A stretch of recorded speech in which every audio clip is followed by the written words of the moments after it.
Hello and welcome to the Annie Altman Show, the podcast, season 5. Welcome to the 6th episode in the series on change and the 100th podcast episode.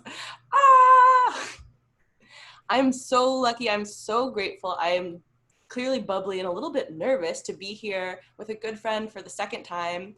Thank you so much, Michelle McGregor, for coming on the podcast, round number 2, to talk about, I have too many words here, changing your formula. Woohoo! It's so good to see you virtually.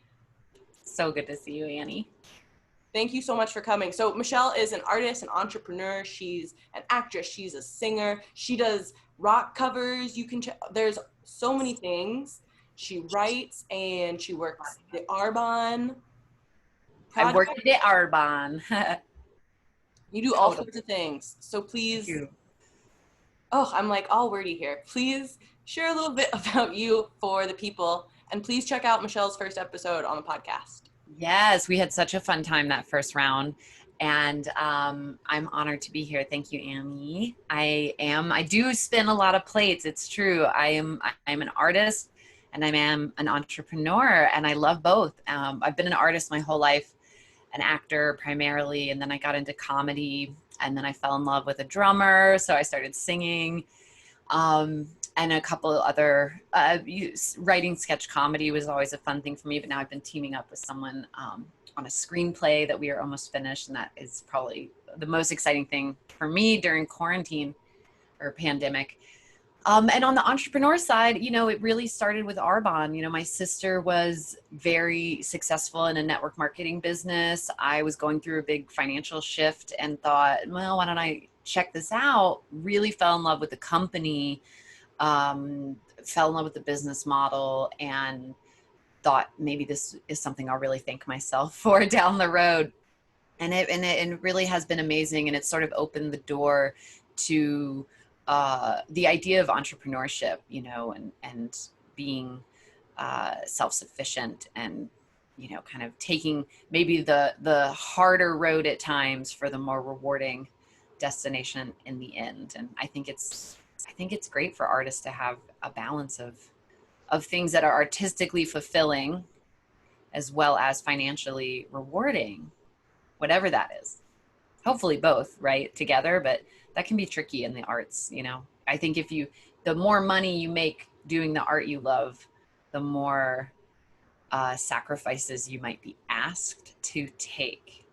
And that does not appeal to me. So if I can become financially stable or even wealthy outside of that, I think that's a huge advantage for an artist. So yeah, very proud to be, artist and entrepreneur. I feel very strongly about that. Thank you for taking the pace down and helping the... Oh, stop it. Oh, seriously, I appreciate it. And it's a very powerful and important reminder about art and money, and where they can start to get really tangled in ways that part of art is disentangling and not being in a box and finding your space. In 2022, I feel like in the 90s, maybe an actor could work part-time at a restaurant and kind of get by. Broke still, struggling, starving, whatever. But that's a really different kind of broke and struggling than what I think we see today, which is pretty dire, how quickly we can get into debt and how quickly that compounds. And it's no longer really viable for an artist to just have one other job, even one other full-time job, unless it's something that they are also passionate about and sacrificing their time for. It's tricky. I could be a professor. I would love to teach acting, and I probably will one day, but I can't do that right now. I can't commit to a university for X many months and this many hours a week when what I'm really trying to do is book a TV show that I can leave the country like that, So it's tricky. Tricky. It's like, how do you use this? It's a lot of boundaries is what I'm hearing, and right brain, left brain, getting those sides. And also then really being honest with yourself about, for example, if you were teaching acting right now, then what sort of relationships or dynamics or whatever could come up in that because of what your real Right. passion is. Right. Truth. It would like be very easy, I feel like, to people get in those situations then of resenting All the time. yeah. And especially now, I mean, I have friends who are they're bartenders or whatever, and they kind of give up acting because they're spending most of their time at a job that they don't have any passion for, and they're still not getting by. They're still in debt. They're still having struggles paying the bills and the rent. So what kind of life is that? A lot of stress to be under just Yeah. consistently. Yeah. Do you feel like a lot of artist entrepreneur, you're in LA also, and like especially there, does it seem like network marketing is sort of, because it was like the trope of the part-time Mm-hmm. service, like specifically waitress, waitering Mm-hmm. job and actors and artists. And I feel like a lot of like Lyft and Uber drivers now, it's like interesting seeing how it shifts, Mm-hmm. and maybe other network marketing too, because then people can still have that flexibility to go Yeah. audition or go do things. I mean, in some ways, absolutely, because it is that flexible part-time thing. But in another way, it's so completely different because network marketing is just like any business. You know, it's not a job. And in any business, there's always going to be an investment of your time, some investment of your money, which is what makes network marketing unique, is that investment financially is very low compared to traditional business, but you still get the rewards of owning a business, which means you're probably not going to break even for like a year. And then you're probably not going to be profitable to a point that you don't need other income for like 2 years, you know. But if you stay consistent, the reward is in the year 3, 4, 5, and so on. That it's, and unlike Uber or, you know, other part-time things, the reward is phenomenal. You know, it's the kind of joke is, you know, you, for a long time in network marketing, like at first you don't get paid nearly what you feel like you're worth. You know, you work so much for like what seems like zero money. And then for a little while it evens out where you feel like you're making about as much money as you feel like you're working. But then if you stick with it, the flip side on the other end is you're making way more money than you feel like you should, in a way. But that's just like any business. It's like owning, you know, Coca-Cola or something, you know, how, I don't know what that story is, but I'm sure the CEO of Coca-Cola or the owners of it are kind of like, man, I'm making a lot of money for something I did 100 years ago, or whenever Coca-Cola came out. So in that, it's not a, it's, network marketing is not a solution to an immediate financial problem. You know, my sister and I joke about that. It's like, don't quit your day job. You know, it's like taking on another mistress. Like, network marketing is it's a long-term commitment for a long-term reward. So when you first start, you're going to still be waiting tables or whatever it is you're doing to pay the bills, and acting. Maybe acting's paying the bills for the moment, and that's a great time to start in network marketing because you know that that paycheck is going to go away. I mean, acting is not, you can be on top of the world. It doesn't matter where you are in your career. I've had friends who are, you know, in blockbuster movies that, you know, or TV shows, like constantly, and there's no security in it. But man, anyway, sorry, I could go on. I won't go on anymore. I think the point's made. You brought me to my first Arbonne meeting. And I I definitely feel did. like you have a lot of excitement and a lot to share about network marketing. And I'm curious too how it relates to like, so that 3-part thing you said about it, taking it on as a lover, a mistress of a like, Uh-huh. this Yeah. is, I'm putting all this time in and I'm not quote receiving anything Right. back. Right. And then okay, this feels like an equal exchange. And then, okay, whoa, I've like getting way more back than I put into this. Mm-hmm. And we'll go back to the point about like, okay, well, making money for art and then how that happens and then people being able to control it or change it in other ways potentially. Mm-hmm. in ways of people making money from their art independently. I'm hearing the same sort of, people put out songs on Spotify, Exactly. and for a while it's their Exactly. time, it's their instruments recording, it's all of recording equipment, like all of the things, their investment to do that, put something out there. Exactly. Exactly. It's, and my boyfriend and I talk about that all the time. Network marketing, it's very similar to being an artist in that it's this thing that you are putting your so much time and effort into with very little payoff most of the time, in a way. But it's your drive, it's your desire for it. It's what you see at the end of at the end of the road. I would say the difference though in network marketing versus being an artist is, as an artist, there are no guarantees, man. Like, I mean, they say success is not an accident. It's hard work. You're in the right place at the right time because you're doing the work to be there. um but some of the most brilliant actors that I know are, nobody knows their name. I've seen performances, or you see somebody singing in a bar and you just think, whoa, like, how are they not, at the top?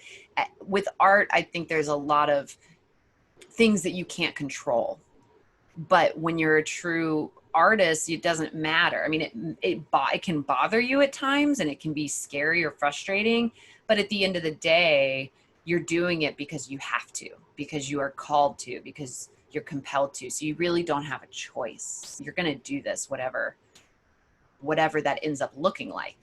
But Whereas, with network marketing, yeah, while there's a learning curve, it's so simple that if you do the work, you will get the reward.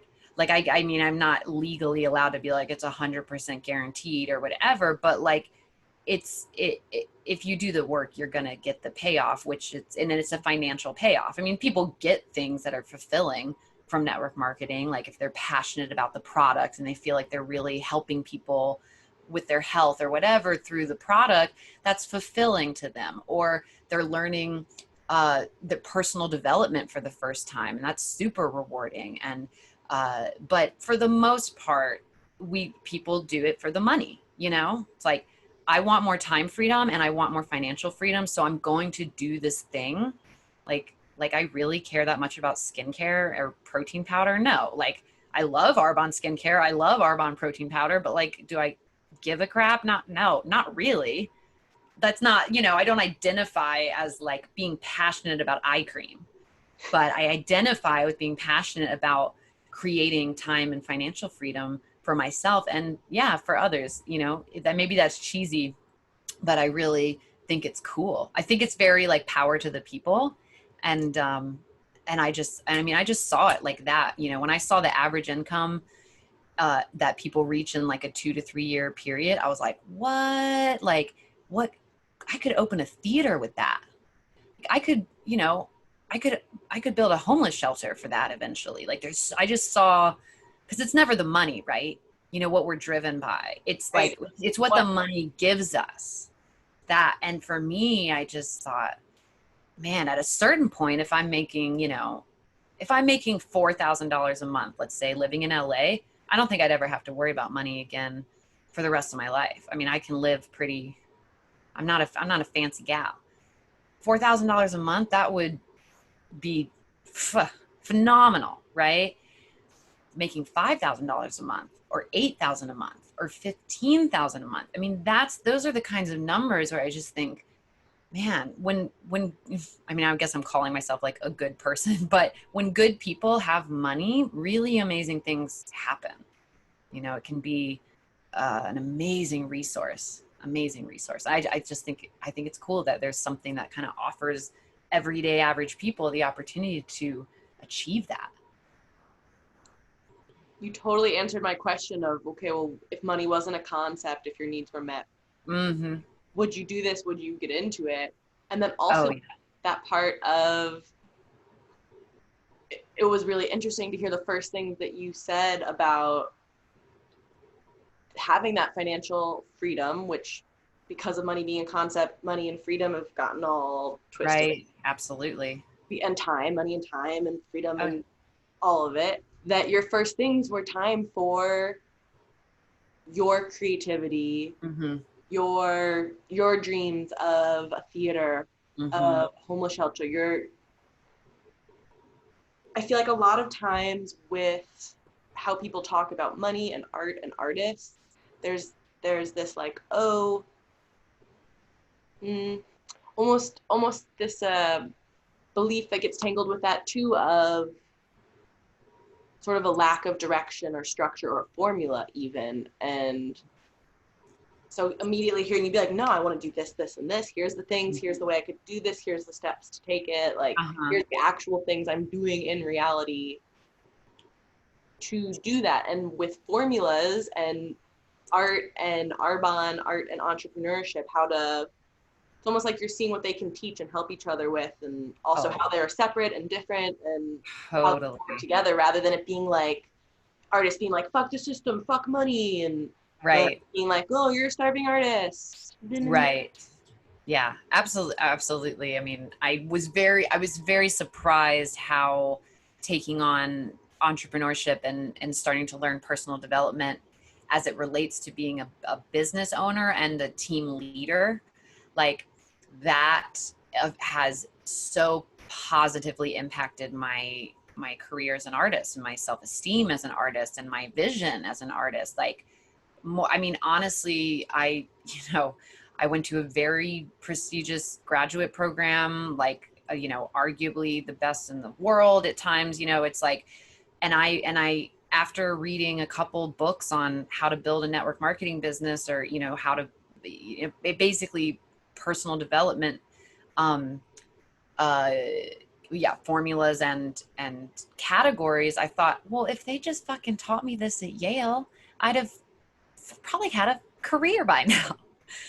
Like, when you teach someone the importance of self-worth and value, and like you encourage someone to um focus on their mindset, I mean, that takes care of everything. It's like my, saying get instead of get, because I'm from the South. So when I say I'm going to get it, I guess I say something that sounds like slightly Southern, right? Huge issue at school. Like it was too big of an issue for people. And that's fine if, like, you can just, if you, well, I guess what I'm saying is the issue is not the get or the get, it's the mindset around my confidence around it. What you're allowed to get in return for what you give, the reciprocity. Also, I gotta tag back to our first podcast here of everyone's doing their Everybody's best. doing the best they can. And for the mindset of that, and something we talked about on that too, and one of the things that has really stuck with me of the, again, this like two artist entrepreneur, like me, other two-part thing, is that the more I believe and the more I trust and the more I remember and I give myself that grace that I'm doing the best that I can, the more easily I can give that to other people, and I can, Absolutely. it's, and see that in other people, and right, what you're saying about starting with your own self-worth, which, as I'm like saying all this, I feel like that's so much of what art gives me, and making things is, I'm talking about art therapy, the therapy to me of it is recognizing your own value, to more recognize the value in others and more appreciate the value in, wow, look at this art someone else made, look at this person just sitting there existing, like shifting that perspective of what is, I guess, what is value anyways, which now back to money, and that Yeah. Well, and it's so concept of different, value. so different for people. I mean, that's, I think, there's that concept of everybody's doing the best they can, but there's also this concept of everybody's got their own thing, right? I mean, I can't tell you how bored I get in an art museum. I mean, if we're talking about, saying, looking at something, saying, oh, look at how beautiful that is, and sort of offering that to someone else. Well, for me, I'm like bored. I'm like, can't we just watch TV? Like, it's the same with nature, right? There's nothing that bores me more, or like daunts me more than the idea of like looking at or hiking up a freaking mountain. Could not care less. I'm fine with a picture. Send me a postcard. I'm like, oh my God, that's so beautiful. Done. I'm on to the next thing. But I could sit and stare at the ocean for hours. Like, whoa, like no two waves are the same. Like every wave is different. And this one, I mean, it's so fascinating. And it just sort of bring it back to what you're saying, this, the way we offer value to people, it's not going to work for everybody. And I mean, money is the same way. You can be the richest person in the world and be a prick, miserable tool, or you could be the, you know, broke ass, miserable, living on the street and offer more value and love to people than most. But we all know that. We all know that. Let's not. Oh, Michelle. One, your fiery sun sign is showing, and I love it. I love it. And yeah. Ugh. Well, that goes back to what you're saying about like, I'm saying I'm a good person, or if I had money, this thing. And then this is in a lot of my beliefs and how I view the formulas and structures around money. There's this block of honestly a lot of sadness in humans of well, how are there not more people who are quote good people who have money to do things? And all of these people who do have, yes, they're a small percentage, and also there's still more than 3 of them. What are they doing? What's happening with those funds, and how are they not being used currently to alleviate current suffering that doesn't need to be there? Oh yeah. Well, it's got to. Oh, how do we? And then it's like, okay, well, we got art. Make art about it. Yeah, I think so much has to do with upbringing and your. I mean, what we were Again. mindset, you know, and the thing, you know, I kind of offered to for you for this concept of change is the formula for transformation that I learned recently, which is all about your mindset. And I think when you to understand that the results that you get in life are 100% connected to the thoughts that you have. I it's the same for everybody. So if you grow up being told that your money is dirty, your money is a secret, or that you're going to run out of it, or you earn that, so don't you give it away. Like whatever you learn, whatever your blueprint is for how you view money, that's going to carry with you the rest of your life, unless you decide at some point to make a change. I mean, that's the thing with change, is it's ironically the only constant in life, yet it's one of the hardest things to intentionally activate. You have to be, especially past the age of 25. I mean, they say, I think by about 30, you're pretty much done. You're pretty much who you are. Like you're you now, pretty much. So if you want to make change after that point, I mean, you got to want it. And it's going to take active, daily choice and work. The longer that pattern's been there. Exactly. It's very difficult to change patterns, especially the older you get. And so as far as money goes, you know, who's got it, who doesn't. What? It's still changeable. It's absolutely changeable, but it's like, I mean, I've been binge watching Intervention lately, so like everything is through the lens of Intervention for me right now. But like, it's so true. You see it, you know, change doesn't happen until you want it. So it doesn't matter. I mean, this is what drives me crazy about politics right now. I mean, I hate election years. I hate how divisive everything is, because it's like people forget that nobody was ever yelled into changing their mind. Nobody was ever yelled at into changing their mind about something. It only ever comes from love. As cheesy as that may sound, it's the only time any of us make a decision that we actually stick with. And nothing changes that. I mean, Intervention is the purest example of that. They don't choose to go until they feel something clicks in them, where they feel loved enough in a moment to start loving themselves enough to get clean, you know. I think it's absolutely the same with everything. We see people who were, grew up in a white supremacist group, even members of the KKK, who are now activists for Black Lives Matter, or at least for civil rights. That there's a shift, there's change that can come, but it's never going to come from being beaten, from being yelled at, from being told you're stupid. And that's all I see happening today between the left and the right. I mean, it's vicious.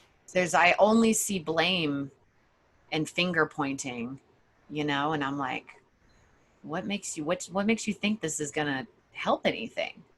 But I get people being frustrated. Everybody's doing the best they can. So I get it, but Yeah, I get it. And I get the anger. And I do. Yeah. Podcast episode right before this, a lot of that conversation was about justifiable anger and expressing anger and allowing anger. And it's also what I'm hearing with this is how to navigate that and how to use that as a tool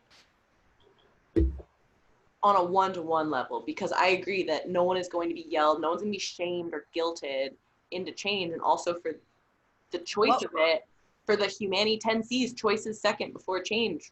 For a reason, you have to choose it before. But this is the saying that you dropped on our first interview that just blew my mind, is that shame is ineffective. You taught me that. I love that. That's the phrase, right? Shame is ineffective. It's so true. It is so ineffective. I'm glad that one fits with you, and I definitely am still learning and practicing that one. And part of the learning of it was a lot of shaming and being like, wait a minute. Yeah. And then also for artist, entrepreneur, right, left brain, it was saying, okay, well, I know logically that this isn't helpful for me to be not valuing myself, to be devaluing myself, to shame who I am as a human. Right. I know logically that's not helpful, and how to get it from my head to the rest of my body of like, okay, well, feel this, believe this, know this. It was more helpful to use a more like, it was like breaking through the like mental, heady, nerdy thing. I mean, like, okay, well, logicize this then. It's ineffective. Right. What is the use of this? Right.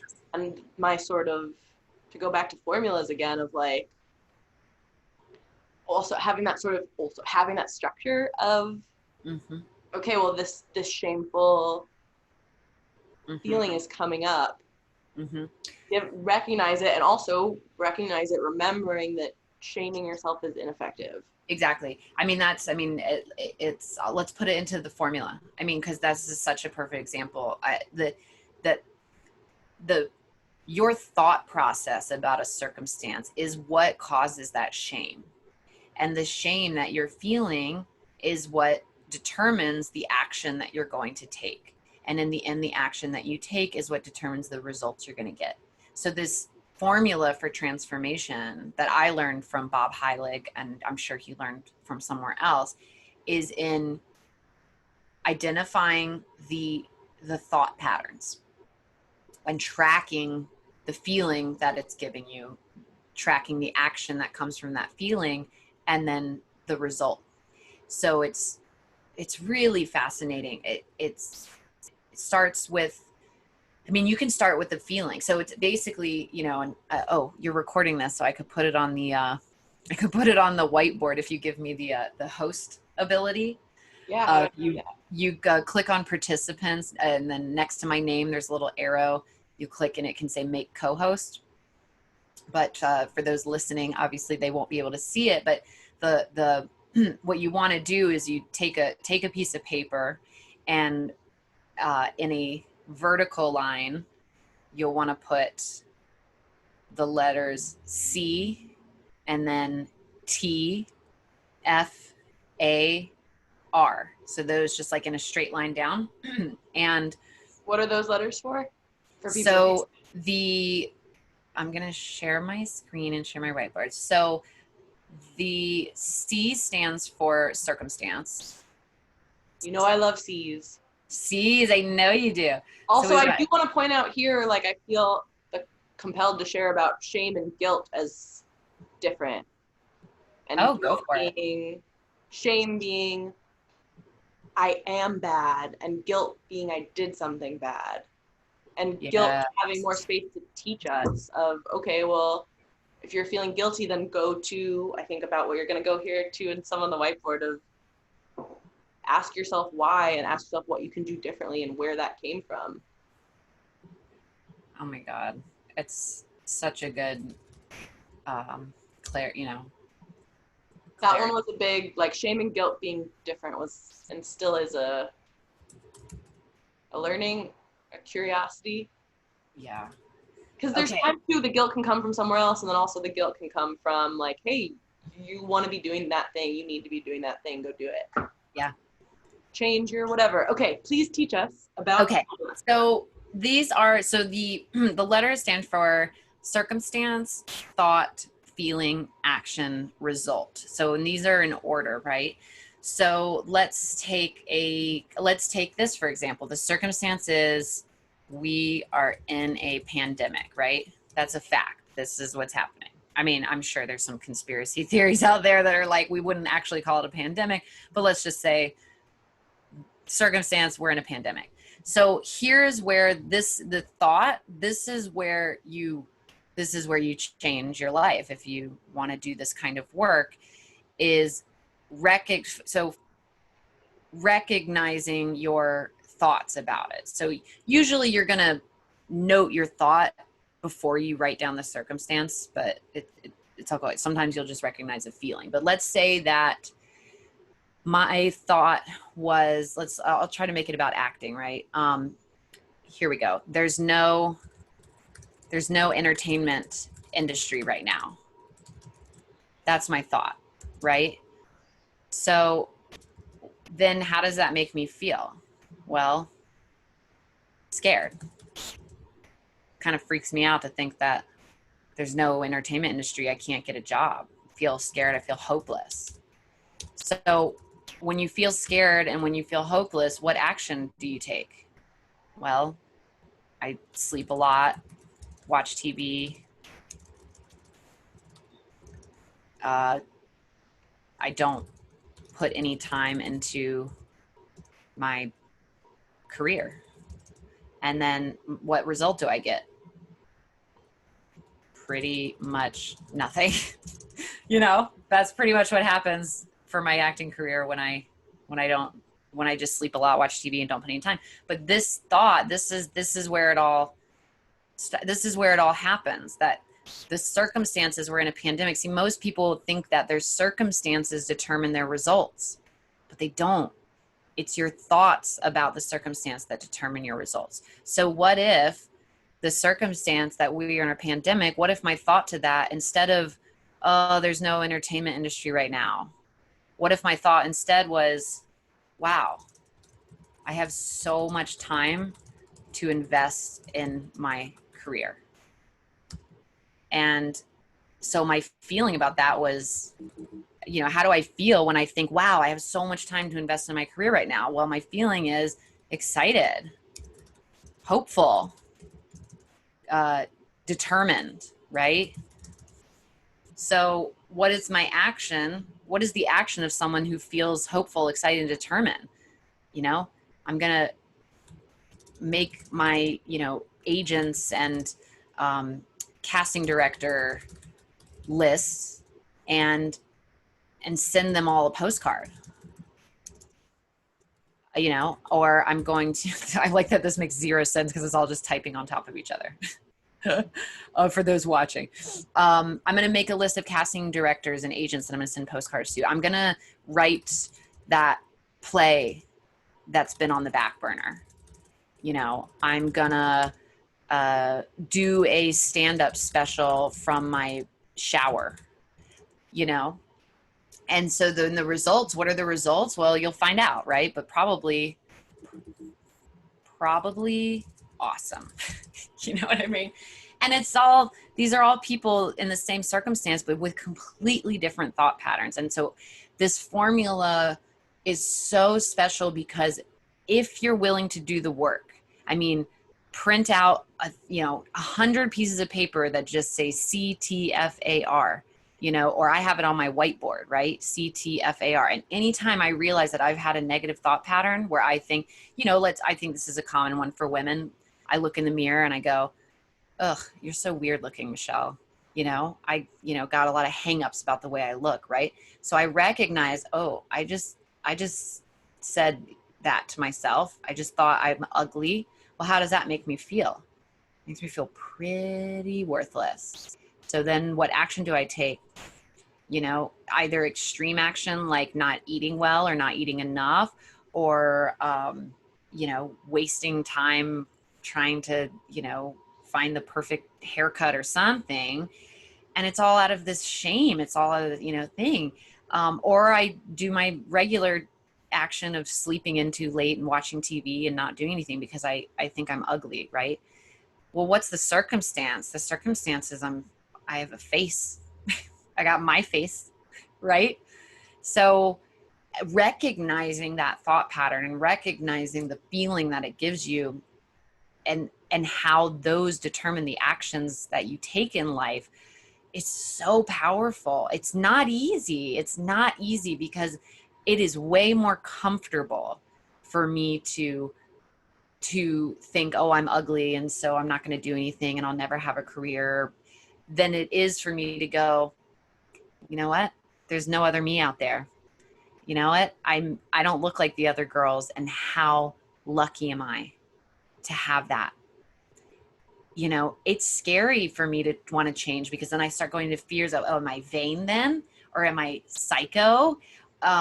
You know, it's not easy. Change is not easy, but it's so powerful. And one thing that Bob talks about with this formula, he compares it to a thermostat. Like what we all have our limiting beliefs, our regular routines of thought patterns and behaviors and actions, right? And it's really comfortable. And it's like a thermostat, right? Our brain is not here to help us. Our brain is not designed and has not evolved into something that is there to make us happy. It is there to protect us. So when we are set at, if our thermostat is set to, I'm ugly, I'm worthless, nothing's going to work out for me, why even try? If that's our thermostat, like anything that you try to do in your brain to change that, your brain is going to fight back and get it back down to that temperature. It's like your thermostat is set at 77 and you open a window and it gets hot. What does your thermostat do? It kicks in. It's like, oh no, got to get back to 76 or 77. Got to get back to 77. It's the same thing with our mindset. You start thinking, you know what? It's pretty awesome that I've got kind of an unusual look. Your brain goes, you're changing? What are you doing? And so it kicks in just like a thermostat. It's like, no, no, no. It tries to protect you because change is scary. So it's very, I think, powerful to have a formula, a tangible formula that it takes a lot of work, but if you really stick to it, you recognize that limiting belief and you take the time to go, what's the circumstance that causes? What is a thought pattern that somebody could have to given that circumstance? And it's, you know, I think the GPS to get you there is what do you want your life to look like in 10 years? What do you feel like? What is your house like? What are your thoughts? How do you feel about yourself? What is your relationship like? What are you wearing? What are you cooking? What are you eating? What are you reading? What are you doing? How do you feel? If you can see that for yourself in 10 years, that's the thought pattern that you want to start implementing, you know, but you can't do it unless you take the time to recognize what is your thought pattern now. So I love it. Is that clear? Did I teach it? Is it, did it work? What is your thought? Do you believe? What is the circumstance was you just did? Right. I'm gonna subject an amazing PowerPoint there. What is your Yeah. thought? yeah, so my thought is I may have done a shitty job explaining that to people. What's another thought So you I might feel have? nervous, and then my action is maybe not offering this to more people, which the result is me kind of staying small, right? But I guess my thought pattern could be like, I just did the best job I can explaining this. Bring it back to episode one. Or even my thought pattern can be, wow, I explained the shit out of that. Go Michelle. I mean, that feels very, I'm I clearly still working. So, but you know, it's not easy for me to adopt that. mm, I resonate with that of like, oh my gosh, how dare I say anything positive about me? Or how do like I would talk about someone else? How could I talk about myself like that? Then well, I'm the narcissist, not those people. It's me I'm the egotistical, egomaniac, like all of that. Like, well, fuck, I'm a narcissist. I can't possibly say that then. My thought for the other human here at this moment and getting to hear, I mean, I was like literally like feeling like I was receiving a private, like TED personal empowerment training clip. Like it was like I was watching one of those videos and I was like, damn, I could really see her doing her versions of teaching this and talking about acting, art generally, music, stand up, and entrepreneurial. Like Dude, I but was like, damn, like I could see her like having this whole like that's what I'm it was saying very easy about to acting see doing training. that.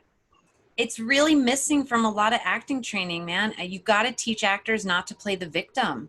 It doesn't matter how good their choices for their character's objective if when they walk in the room, their thought pattern is a self-limiting belief that they're not going to get the part.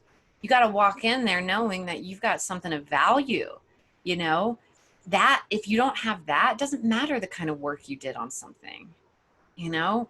Because they don't want to work with you if they sense that you're not going to be comfortable and confident on set. It's really important in not just entrepreneurship, but in all aspects of life. Totally. Well, and I appreciate your questions and your commitment really to change and the constant of change because it is those steps on their own are quote easy, are straightforward. And for me, what comes up in my challenges with those is that it's all day, every day. It's a constant checking in on the constant changing. It's constant. And here's the thing that, at least Bob teaches, and I'm trying to learn and trust from a business standpoint, is it's the only thing that matters. It really, that this mindset, this formula for transformation, or whatever you can do to fix your mindset if it needs fixing into a mindset of abundance versus scarcity, or whatever you need, it is all that you need. I mean, that's really hard to trust, because I think it's really tempting for us as humans to look at, oh, I need a new system, or I need a new routine, or I need a new this, or oh, I'll do that once this happens, or it's like we want to fix it on the outside, and it's never going to work. Those things that we fix on the outside will be a result of what we fix on the inside, not the other way around, you know. But our thermostat, it wants to do anything not to have to change.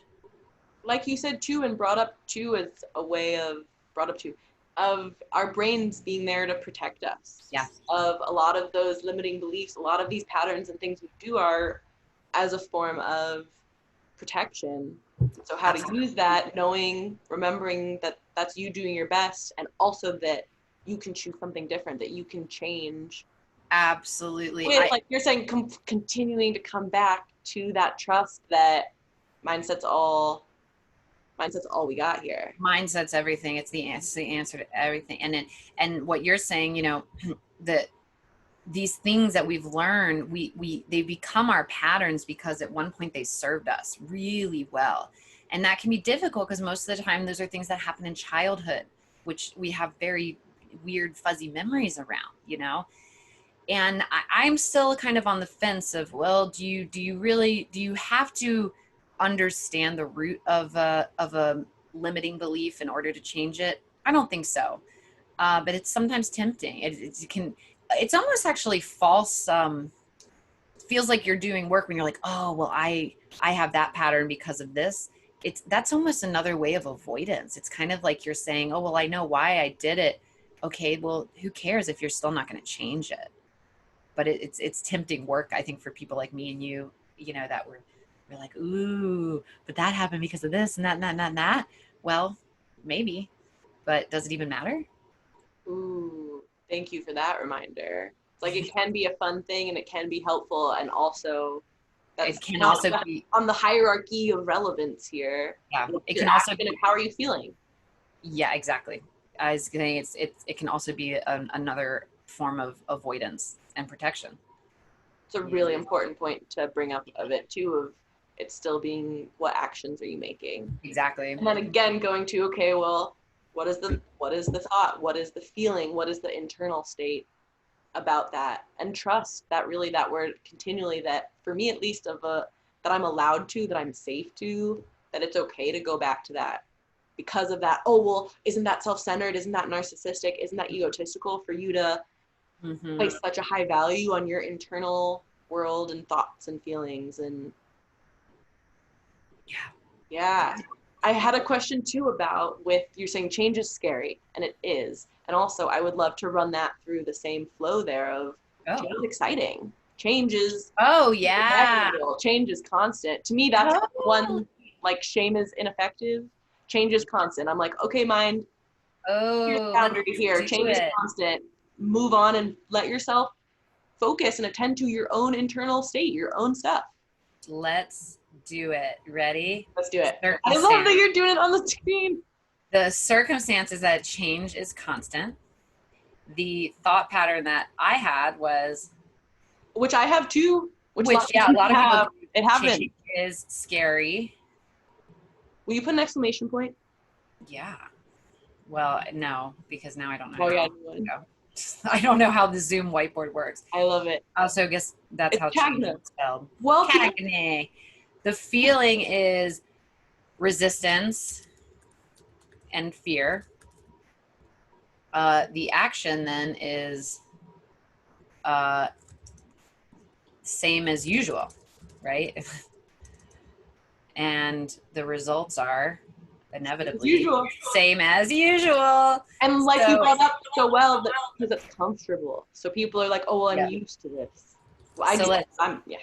So if the circumstances change is constant, but the thought pattern is, what did you say? Change is exciting.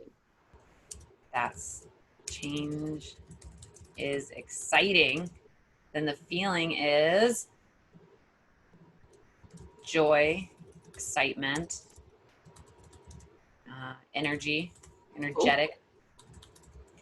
The action is something new. The result is going to be something different. This form, I mean, it's everything. It's all about your thought. It's all about mindset. It always is, always will be. And no, why don't we get taught that?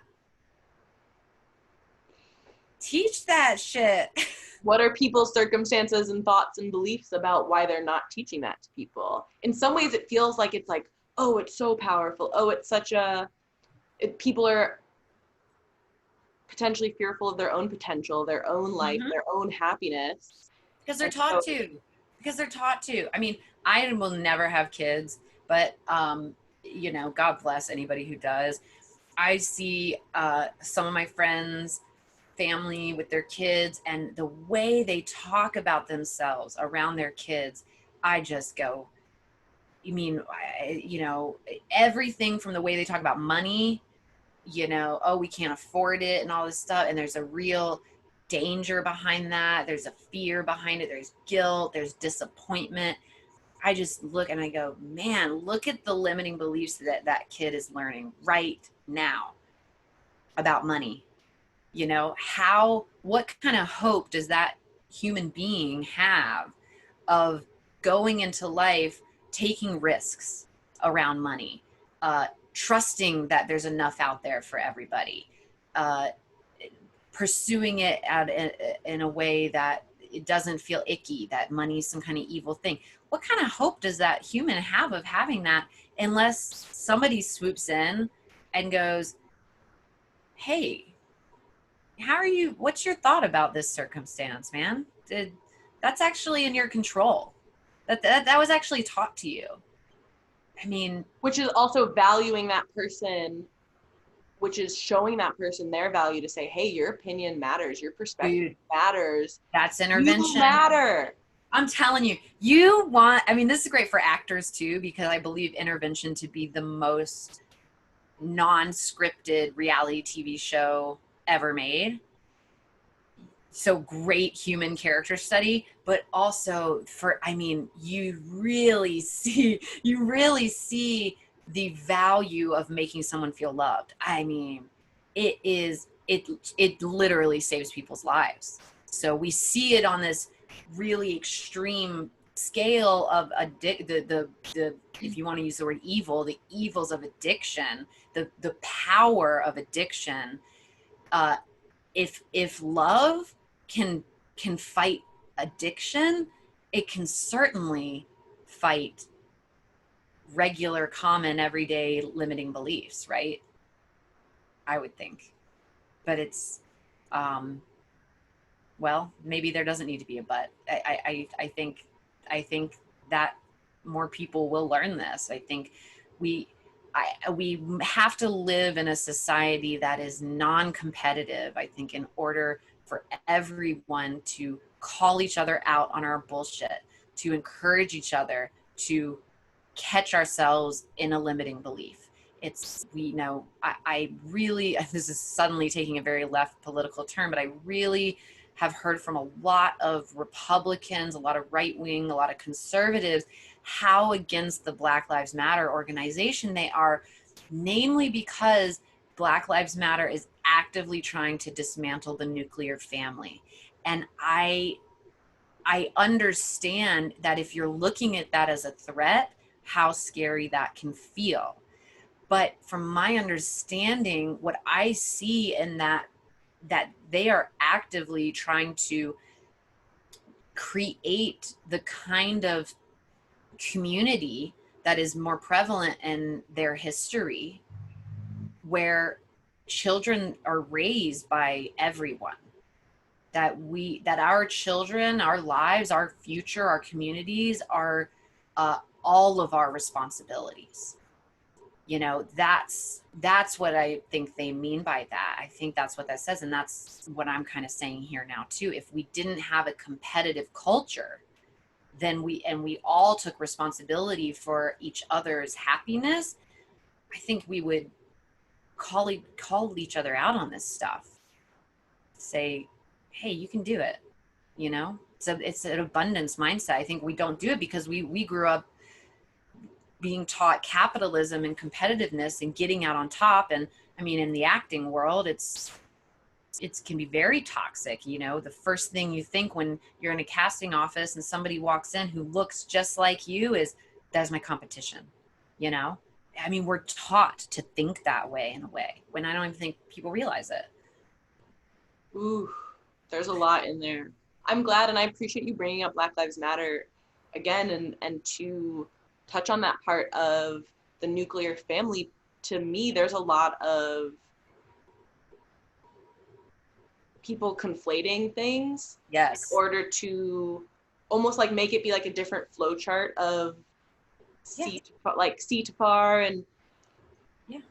to me, it's a way again of avoiding it, to say, oh, well, rather than talking about gun violence, talking about criminal justice systems, literally still having, we can point directly to laws that are still racist, that are It's literally happening right now. To me, it's a similar thing to be like, oh, well, we're gonna make this about how much we care about the nuclear family system, and it's like, exactly. okay, well, we're Exactly. talking about the person who we have on this running huge list of people being shot. With like, Yeah. it's a different. Yeah, I mean, it's exactly like saying, all lives matter. I mean, what you're doing is you're taking this concept that Black Lives Matter, and you are finding competition in it. You are not, it threatens you. So you have to find the way to prove it wrong.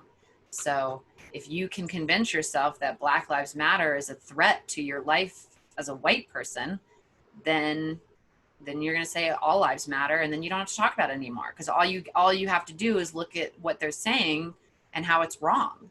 All you have to do is point the finger, and then you don't have to take responsibility for the rest of it. You don't have to look into the rest of it. You don't have to consider what they mean by dismantling the nuclear family. You don't have to consider anything, because what a bunch of assholes saying that my life doesn't matter. And then there's just, the conversation stops. Could we do one last flow here? Yeah, let's flow it up. Of that same thing, to go back to the person, or the I would love to meet that person out there, wherever they may be, of someone who was born in a white supremacist family and changed. Then what is that change to say of how would that person shift from, I'm hearing the word privilege, a lot of recognizing privilege. Like, this is where things all can get so messy to me of, okay, well, if people don't have access to basic resources and basic resource distribution, then how are they going to go learn from Bob? How are they going to go get to have access to rights? Yeah. Thank you for doing one to yeah. What do talk you, about. so you are you saying, like, the thought is it like the circumstances that Black Lives Matter became The a known? circumstance, I would say, like, Black Lives Matter is like, what would the other way be for someone who's like, well, all lives matter and this is a threat to me? Like, how could that flow? So the thought is, that one, I know it's kind of like, yeah, well, I think that's the thought is, this is a threat to me, yeah. So the circumstances that Black Lives Matter organization and movement is just happening, just that circumstance happening. Yeah. So the thought is, this is a threat to me. The feeling is, well, when you feel threatened, you're scared, right? And angry. So the action is to dismissive, was what dismiss it. You went through before, was being like, well, so then I don't have to, yeah, I don't have to engage with this. Not engage, yeah. And dismantle. You try to dismantle it. So the result is really friction, conflict. Yeah. So how would somebody change that if they wanted to? But I mean, I think that's kind of one of the issues is that we have to go back to that choice for, you have to have the desire for change, but if the circumstances, Black Lives Matter is happening, and you can change your thought to curiosity. Why is that happening? That is a really good point to bring up, of choice happening before this. Yeah. And then also to go again to that part of believing everyone was doing their best would include people who are part of the Black Lives Matter organization. Yeah. Even if someone is in all of these roots of being taught white supremacy, it is still, okay, well, why is that happening? Why are these other humans choosing to do this? Yeah. It could also lead to conversation, action. It could lead to someone who's joining the protest, who is protesting in ways that work for them. Yeah, I mean, I think my scenario here is sort of a next step for somebody who really feels strongly threatened by it, so therefore is angry and scared and dismissive, and then it causes friction. Well, it doesn't mean that you have to change your thought pattern into, okay, now I love the Black Lives Matter movement, but if you can first, before you get defensive, have curiosity. So your thought about something is, well, why is this happening? That then your feeling about it was going to be that of curiosity or intrigue, or at least openness. So your action is, at best, investigation. investigation will lead to conversation, will lead to learning, and maybe you learn that maybe you learn that there's something terribly wrong with the Black Lives Matter organization, I mean, or movement. I mean, you have every right to think that. I think there's I don't think there's one right or wrong way. I personally think it's a great organization, or at least a powerful one that aligns with my values enough to, you know, have some grace. Mm. But Another thought that comes up for me personally around it is also I'm not allowed to talk about this a lot or participate in this a lot, or well, if I'm not black, then I'm not. How can I speak on right, this, or how is me posting this going to be helpful, or well, this stuff that I'm doing isn't helpful enough. right. So what do you? How does that make you feel? Ooh, it's dismissive of myself. It's that shutting down.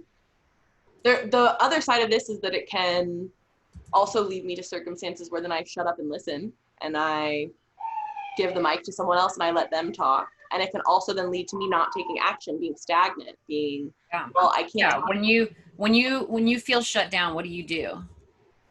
Stagnant, or I'll go internal. And then what result does that usually give you?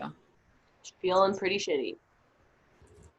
No conversation's been had, no learning has happened. Yeah, great. So for you, if sometimes your thought process is, I'm not allowed to talk about this because I'm white, what could But another thought be? it's important to be mindful how I talk about this because I'm white, and being white is an important reason to also be talking about it. Exactly. It's important to talk about this because I'm white. So how does that make you feel?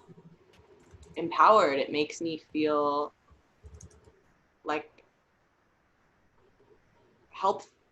I have a whole thing about the helper complex recently, so I'm like, that was the first word I wanted to say, and then Mm-hmm. didn't. Makes me feel useful, like I can contribute. It Yeah. also brings up a lot of feelings about reciprocity and civil rights and all of the that poem of and then they came for these people and then they came for these people, and so the empowered feeling is the of course it's relevant for me to talk about this Yeah. It sounds like you're describing confidence to mm. me. So what Yeah, well, action a do lot you of it too is standing in my own. The confidence though is also in my own in my own experiences that cannot empathize obviously with being black, and that can see the harm in not talking about things, mm-hmm, that have experienced it and that have seen it mm-hmm, play out in other ways. mm-hmm. So when you think it's important that I talk about this because I'm white, and you feel empowered and useful and able to contribute and confident, what action do you think you would take, or do you find yourself taking? More support of the Black Lives Matter movement and more support of people who are even more invested and more learning about it, Yeah, and doing the I'll say the calmer internal work rather than the like imploding of okay, well, what can right. I read or watch, or who's putting stuff out on Instagram and YouTube that I can learn from Yeah. about So what how to result? talk about this as a white person, Yeah. or what to do, or how to contribute. And It sounds like the result you get then is growth and contribution and better self-esteem, mm, right? which gives me more energy for more contributing and growth. Yeah.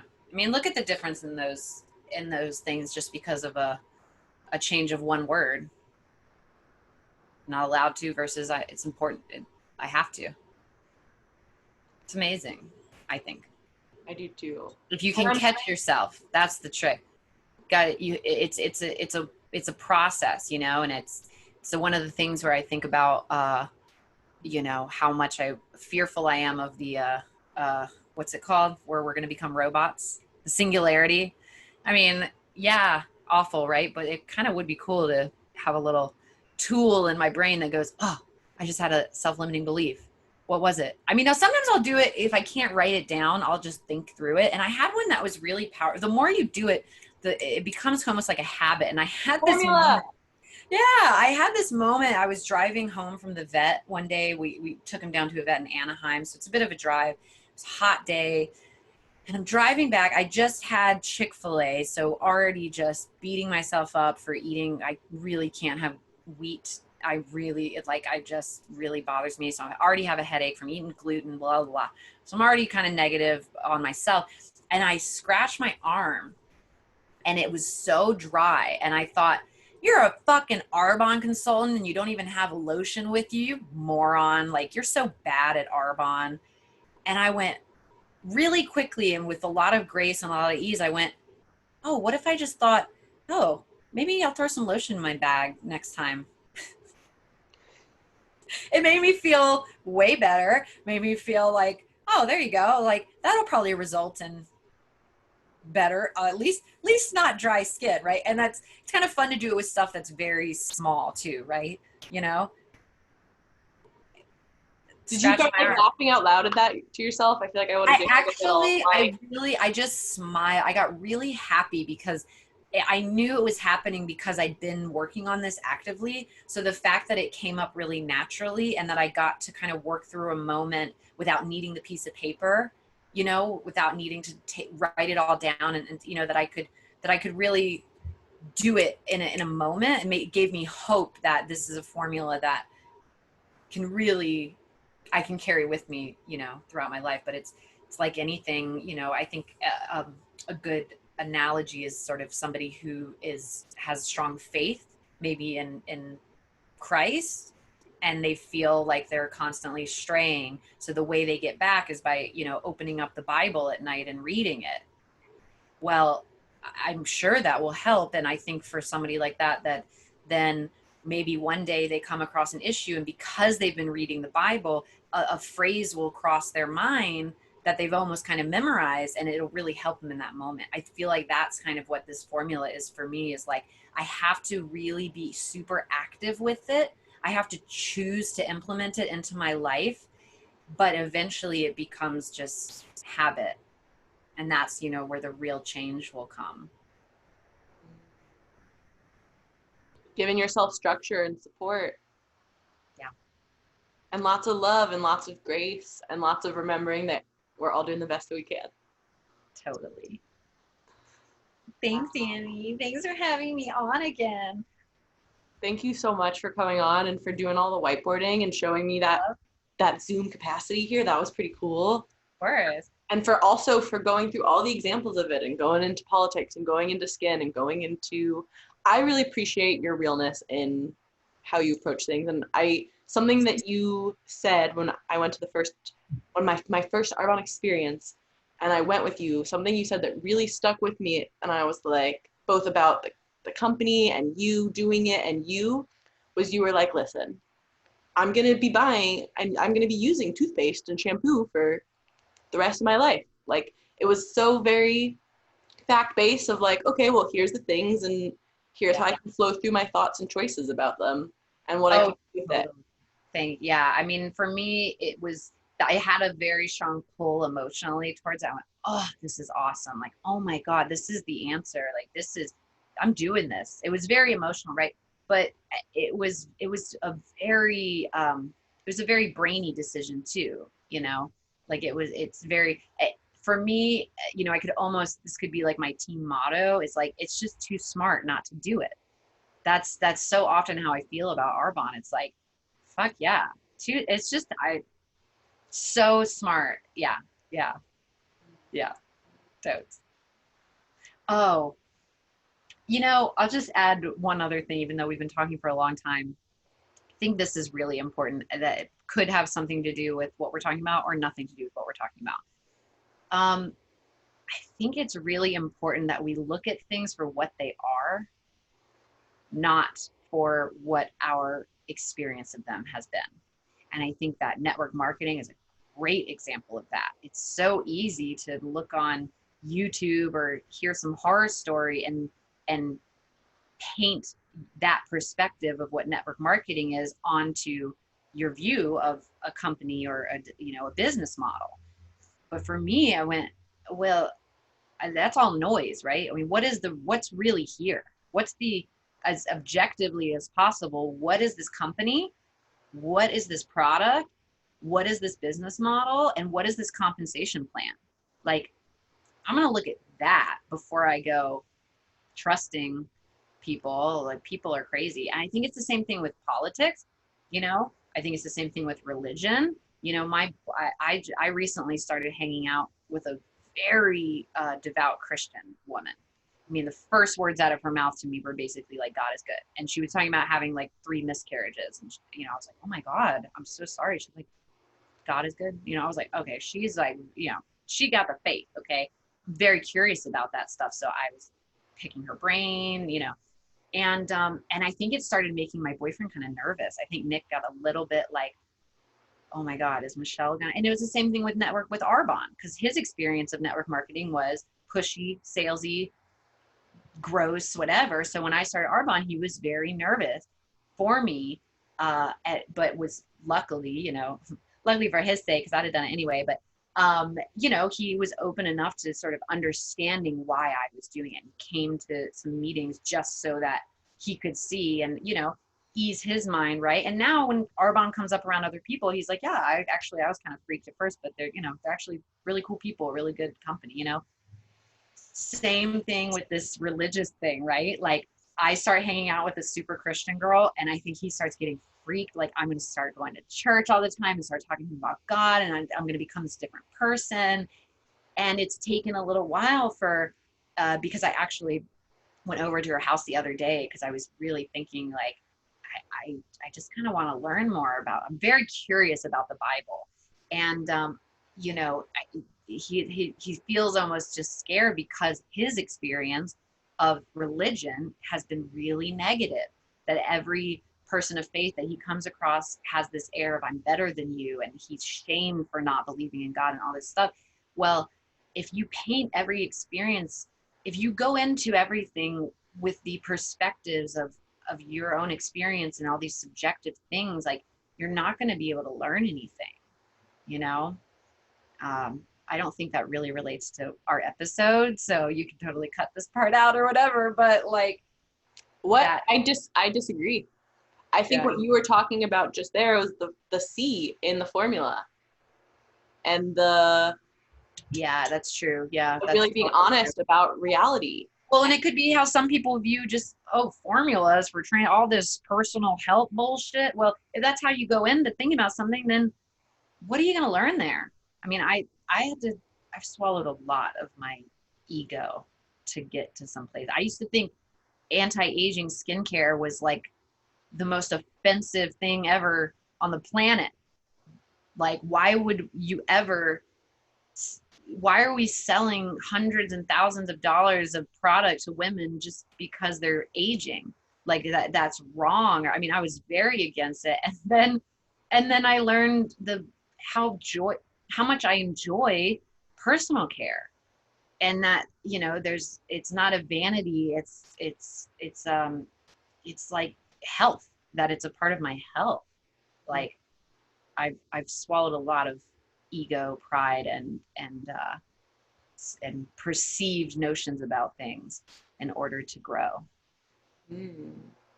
And also chosen your changes, chosen how you talk about things and do it. And you can show someone or talk to someone about a product and have the focus, like, say that to them of being like, I disagree with anti-aging as a marketing label here, as a thing, like, and here's what's in this cream, and here's why I like it, or here's I've the Arbonne nutrition program, so many people talk about weight loss because it's a huge goal for a lot of people. I can't talk about weight loss. Weight loss for me is really not, it's not a healthy thing.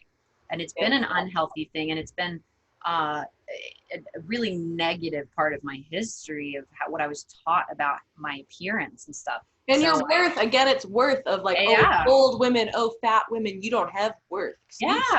So I never talk about the 30 days program as a weight loss technique. And it can sometimes to a client's detriment, because I have to hold in mind that some people really do want to lose weight, and that's okay for them, because if you are clinically overweight or whatever, like I have to also check my stigmas about it and help somebody if that's what they're looking for. But I never pitch somebody a weight loss program. I don't feel comfortable with it. Yeah. It's very wonderful program for getting a healthier lifestyle, and if you're trying to lose weight, if you need to, that'll, I guess, be a byproduct of it. It has been for people, but oof. Not always. Sometimes it's the other direction. Yeah. It makes the hairs on my back stand up to think about using the word weight loss. That's me being personal. And ooh, and also that's you looking at the real circumstances of saying, yeah. okay, well, let's look at diet and exercise culture. Okay, Yeah. let's look at studies that show that Yeah. some people are healthier when they gain weight. Weight Yeah. gain is what's healthier. Yeah. I don't want to be a part of Arbonne to jump on the bandwagon of manipulating mostly women into thinking they're not pretty enough or good enough, and so they need to buy shit to fix it. I'm in Arbonne because we as women have been consistently used and abused by the personal care and health industry, and I want to take some ownership of it. I want to take it back. I want us to be a part of it and have say in it and power in it. We're the ones supporting it. Get that. I'm not giving you that money. That's ours. Changing the formulas. Changing the formula. All right. I got to go for reals. For real. I love you so much. I love you. Thank you so much for this. Thank you so much for tuning in. Thanks for watching on YouTube, on wherever you're listening. I love you, Michelle. Thank you again for coming on for a second time. Happy 100th episode.